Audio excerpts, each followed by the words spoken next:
नमस्कार, आप देख रहे हैं सीता कुमारी यादव ऑफिशियल यूट्यूब चैनल। इस चैनल पर आप सभी को बहुत बहुत स्वागत है। तो आज आप लोगों को क्लास 12th केमिस्ट्री का मोस्ट इम्पोर्टेंट ऑब्जेक्टिव क्वेश्चंस का सॉल्यूशंस इस वीडियो में देंगे।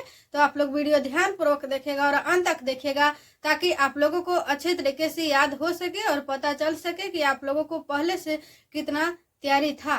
तो आप लोग देखते रहिए। तो आज का पहला क्वेश्चन है, थोड़ा सा यहाँ पे पेन का यूज कर लेते हैं ताकि आप लोगों को अच्छे तरीके से बता सकें। आज का पहला क्वेश्चन है, लोहे का मुख्य अयस्क है। ऑप्शन ए में दिया हुआ है मैग्नेटाइट, ऑप्शन बी में दिया हुआ है सीडेराइट, ऑप्शन सी में दिया हुआ है हेमेटाइट और ऑप्शन डी में दिया हुआ है सभी। तो यहाँ पे पूछा क्या जा रहा है, लोहे का मुख्य अयस्क क्या है। तो लोहे का मुख्य अयस्क है मैग्नेटाइट, सीडेराइट और हेमेटाइट। तो यहाँ पे सही उत्तर हो जाएगा सभी, ऑप्शन डी सही उत्तर हो जाएगा। अगला क्वेश्चन है, कॉपर का मुख्य अयस्क है। तो कॉपर का मुख्य अयस्क है कॉपर ग्लास। क्या है? Copper glass. ऑप्शन बी इसका सही उत्तर हो जाएगा।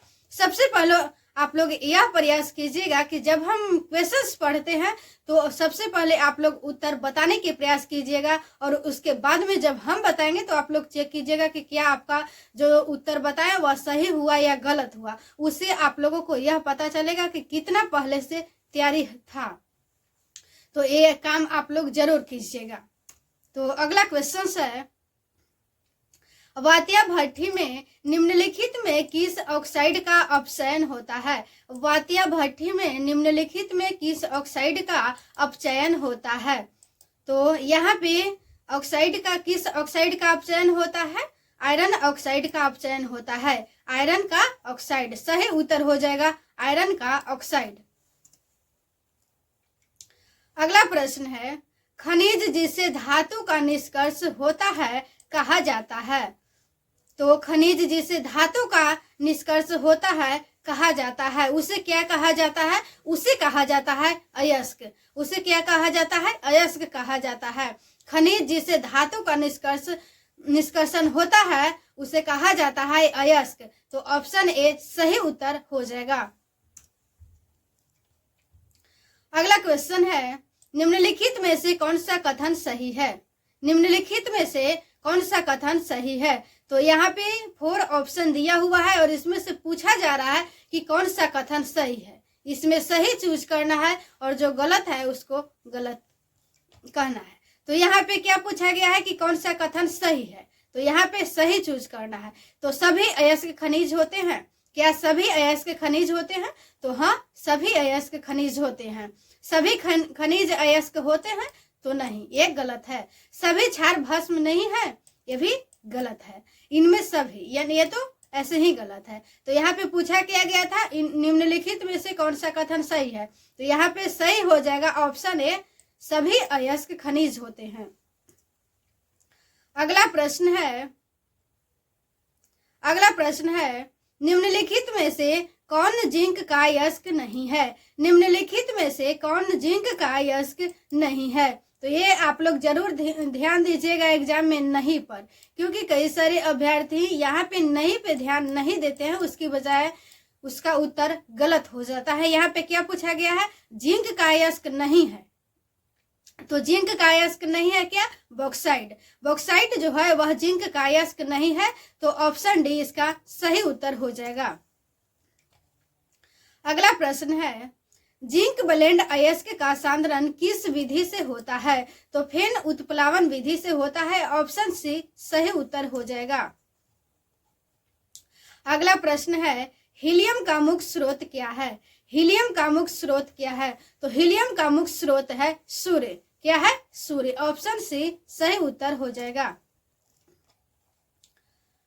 अगला प्रश्न है, Al2O3 एक ऑक्साइड है। Al2O3 एक ऑक्साइड है। तो एक उभयधर्मी ऑक्साइड है। क्या है? उभयधर्मी ऑक्साइड है। ऑप्शन ए सही उत्तर हो जाएगा। अगला क्वेश्चन है, p ऑर्बिटल का आकार होता है। पी ऑर्बिटल का आकार होता है, पी ऑर्बिटल का आकार होता है डम्बबेल। क्या होता है? डम्बबेल। ऑप्शन बी सही उत्तर हो जाएगा। यहाँ पे ये भी पूछा जा सकता है एस ऑर्बिटल का आकार होता है। नेक्स्ट क्वेश्चन में यही आएगा, ये आप लोगों को बताएंगे। जब अगली बार वह क्वेश्चन पूछा जाएगा वो आप लोगों को बताने का प्रयास करेंगे, क्योंकि वह भी क्वेश्चन बहुत इंपॉर्टेंट है। समुद्री जल से पाए जाने वाला तत्व है, समुद्री जल से पाए जाने वाला तत्व है, तो समुद्री जल से पाए जाने वाला तत्व है आयोडीन। क्या है? आयोडीन। ऑप्शन सी सही उत्तर हो जाएगा। एल्युमिनियम की ऑक्सीकरण अवस्था है, एल्युमिनियम की ऑक्सीकरण अवस्था है, तो ऑक्सीकरण अवस्था है एल्युमिनियम की +3। क्या है? +3। आप लोग यहाँ पे प्लस पे ध्यान दीजिएगा, क्या -3 नहीं होगा, क्या होगा? +3 होगा, क्योंकि यहाँ पे -3 में भी ऑप्शन दिया हुआ है, लेकिन यहाँ पे क्या पूछा जा रहा है? एल्युमिनियम की ऑक्सीकरण अवस्था पूछा जा रहा है, तो यहाँ पे +3 हो जाएगा। ऑप्शन ए सही उत्तर हो जाएगा। अगला प्रश्न है, आर्गन एक गैस है, तो आर्गन एक गैस है क्या? एक परमाणविक। क्या है? एक परमाणविक। ऑप्शन बी सही उत्तर हो जाएगा। अगला प्रश्न है, कार्बनिक यौगिक में तत्व उपस्थित होना चाहिए, कार्बनिक यौगिक में तत्व उपस्थित होना चाहिए, तो कार्बनिक यौगिक में तत्व उपस्थित होना चाहिए कार्बन। क्या उपस्थित होना चाहिए? कार्बन। ऑप्शन बी सही उत्तर हो जाएगा।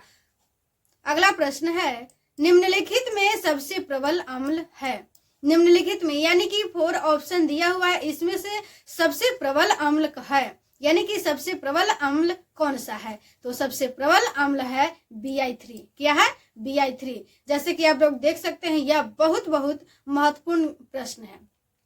यह 2016 में भी पूछा गया है और 2018 में भी पूछा गया था, 2016 में भी पूछा गया था और 2018 में भी। तो यह क्वेश्चन बहुत महत्वपूर्ण है, आप लोग जरूर याद रखिएगा।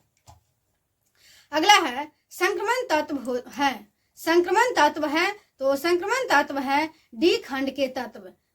क्या है? डी खंड के तत्व। ऑप्शन सी सही उत्तर हो जाएगा। अगला प्रश्न है, डी ऑर्बिटल का आकार होता है, डी ऑर्बिटल का आकार होता है डबल डम्बवेल। क्या? डबल डम्बवेल। ऑप्शन सी सही उत्तर हो जाएगा। जैसे कि आप लोगों को पहले बताए थे कि एस ऑर्बिटल का भी आकार को बारे में बताएंगे कि एस ऑर्बिटल का आकार क्या होता है, तो एस ऑर्बिटल का आकार होता है डबल डम्बवेल। क्या होता है? डबल डम्बवेल। ऑप्शन सी सही उत्तर हो जाएगा। अगला क्वेश्चन है, एल्कीन का समान सूत्र है, एल्कीन का समान सूत्र है, एल्केन, एल्कीन, एल्काइन, ये तीनों का आप लोग जरूर सूत्र याद रखिएगा, क्योंकि यह एग्जाम में कई बार पूछ चुका है और इस बार भी पूछने की संभावना है, तो आप लोग जरूर याद रखिएगा। यहाँ पे पूछा गया है एल्कीन का समान सूत्र, तो एल्कीन का समान सूत्र होता है CnH2n। क्या होता है? CnH2n एल्कीन का समान सूत्र होता है, यानी कि ऑप्शन ए सही उत्तर हो जाएगा। समान सूत्र यानी कि CnH2n+2 वाले यौगिक हैं, यानी कि CnH2n+2 वाले यौगिक हैं एल्केन। क्या है? एल्केन। तो सही उत्तर हो जाएगा ऑप्शन सी। वो भी बहुत महत्वपूर्ण क्वेश्चन था। इथेन में कार्बन का संकरण है, इथेन में कार्बन का संकरण है, तो sp3। इथेन में कार्बन का संकरण क्या है? sp3। ऑप्शन ए सही उत्तर हो जाएगा। अगला प्रश्न है, एल्काइन का समान सूत्र है, एल्काइन का समान सूत्र है, तो एल्काइन का समान सूत्र है CnH2n-2। क्या है? CnH2n-2 एल्काइन का समान सूत्र है। सूत्र जो भी बता रहे हैं, जो भी इस वीडियो में क्वेश्चंस बता रहे हैं, अगर आप लोगों को याद है तो बहुत अच्छा बात है, और नहीं भी याद है तो आप लोग कोशिश कीजिएगा कि याद कर लें। अगला प्रश्न है, इथाइन में पाई बॉन्ड की संख्या है, इथाइन में पाई बॉन्ड की संख्या है तो कितना है? 2। ऑप्शन बी सही उत्तर हो जाएगा।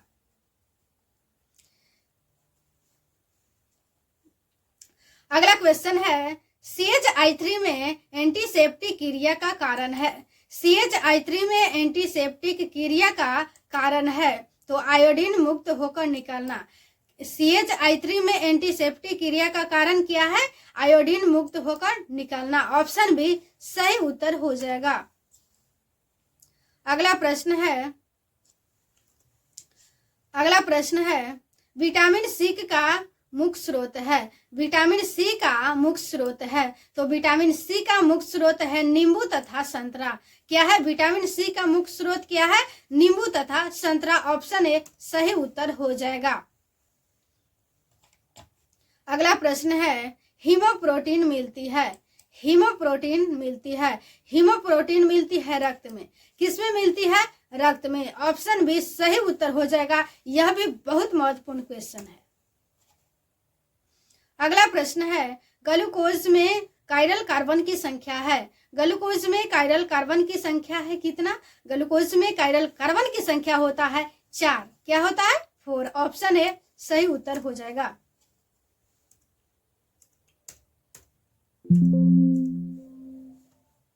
जो भी important objective questions class 12th chemistry का इस स्लाइड बाय स्लाइड लाए थे वो आप लोगों को बताने का प्रयास किए और जो भी समझाने का प्रयास किए।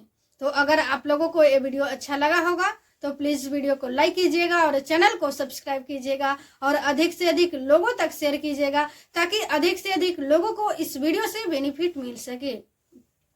इसके अलावा भी अगर आप सरकारी नौकरी से जुड़ी भी हर एक अपडेट्स पाना चाहते हैं तो उसके लिए भी प्लीज़ वीडियो को लाइक कीजिएगा और चैनल को सब्सक्राइब कीजिएगा और अधिक से अधिक लोगों तक शेयर कीजिएगा। तो आज का वीडियो यहीं तक समाप्त करते हैं और समाप्त करने से पहले भी ये आप लोगों को बता दें कि एग्जाम होने से पहले तक जितना भी महत्वपूर्ण question chemistry, physics and biology and math and Hindi and English जितना भी सब्जेक्ट है साइंस का, उसका आप लोगों को मोस्ट इम्पोर्टेंट ऑब्जेक्टिव क्वेश्चन लाने का प्रयास करेंगे। तो आप लोग डे वाइज वीडियो जरूर देखिएगा। तो आज का वीडियो यहीं तक समाप्त करते हैं। धन्यवाद।